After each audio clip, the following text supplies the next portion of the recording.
84, Monsieur Schwarzenberg, vous avez la parole.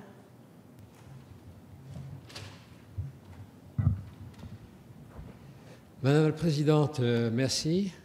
Je n'ai aucune capacité à délivrer des titres de noblesse, sinon je qualifierais amicalement Jean Leonetti de prince de l'ambiguïté et de marquis de l'euphémisme, car ce n'est pas une sédation, c'est une anesthésie générale.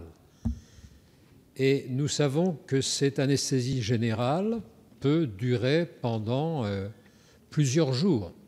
Nous savons par le professeur Sicard qu'en général, le décès se produit au bout de 2 à 8 jours.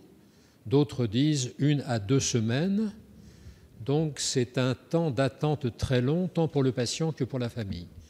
De surcroît, je ne reviens pas sur la polémique cessation de l'hydratation et cessation de l'alimentation artificielle, mais en tout cas, l'on risque avec cette solution quelque chose qui ressemble à des conditions lentes et douloureuses de fin de vie.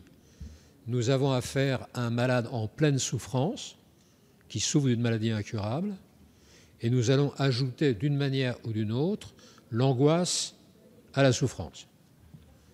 C'est pourquoi nous préconisons pour notre part d'agir avec davantage de clarté sans doute et de faire qu'il y ait une aide médicalisée à mourir de manière que le patient ne rencontre pas, ne subisse pas cet ensemble d'inconvénients. Et j'ajoute que parmi ces inconvénients, il y a le fait qu'étant sous anesthésie générale continue jusqu'au décès, dit le texte, le patient ne peut avoir aucun contact avec sa famille, avec qui il souhaiterait sans doute avoir un dernier échange.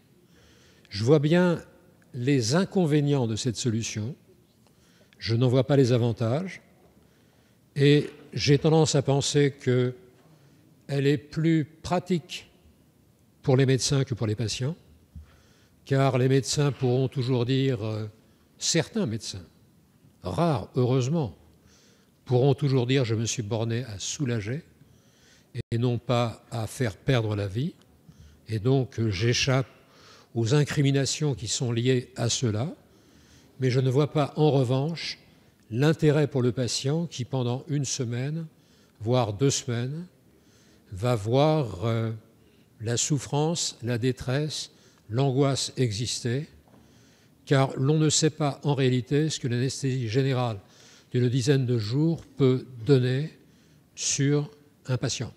C'est pourquoi les radicaux qui ont toujours été très attachés au droit de mourir dans la dignité, depuis la proposition de loi d'Henri Caillavet en 1978 jusqu'à celle déposée le 26 septembre 2012, ici même, sont favorables à une autre solution, qui est l'aide médicalisée au décès.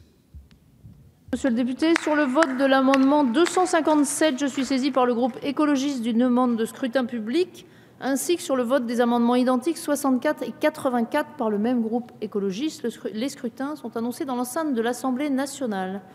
Monsieur Schwarzenberg, vous avez la parole pour votre dernier amendement qui est en discussion commune également, le 90.